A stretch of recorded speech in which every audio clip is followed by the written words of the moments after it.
అరకిలో చల్ల మిరపకాయలండి. పర్ఫెక్ట్ కొలతలతో నేను మీకు ఇక్కడ చూపిస్తున్నాను. సన్నవి కాకుండా ఇలా కాస్త మీడియం సైజులో ఉన్న పచ్చిమిరపకాయలు తీసుకోండి. టేస్టీగా ఉంటాయి, గింజలు ఎక్కువగా ఉండవండి ఇందులో. ఇలా కట్ పెట్టేసేయండి. 1 లీటర్ పెరుగులో మనం టీ స్పూన్నర వరకు ఉప్పు యాడ్ చేసుకుందాం. కాస్త ఉప్పుగా ఉంటే సంవత్సరం పాటు నిల్వ ఉంటాయండి. ఇక్కడ నేను ఒక సీక్రెట్ మసాలా యాడ్ చేస్తున్నాను. కింద లాంగ్ వీడియో లింక్ ఇచ్చాను, అది క్లిక్ చేస్తే మీరు వీడియో మొత్తం చూస్తే ఆ మసాలా ఏంటో తెలిసిపోతుందండి. ఇక్కడ 1 గ్లాస్ వాటర్ యాడ్ చేస్తున్నాను. చక్కగా కలిపేసేయండి. కట్ పెట్టుకున్న మిరపకాయలన్నీ ఇక్కడ యాడ్ చేసేయండి. 3 రోజుల వరకు కలుపుతూ ఉండండి మీరు మిరపకాయలు. ఇలా కలిపాక 3 రోజుల తర్వాత ఇదిగో ఇలా ఎండలో ఎండబెట్టేసేయండి. చూసారు కదా ఎంత చక్కటి కలరో. ఎండలో ఎండబెట్టేసుకున్నాక ఇదిగో ఇలా ఉంటాయండి.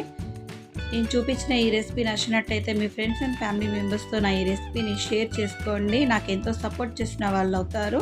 పప్పు, పులుసు, చారుతో పాటు ఈ చల్ల మిరపకాయలు ఎంజాయ్ చేయండి. Thank you for watching.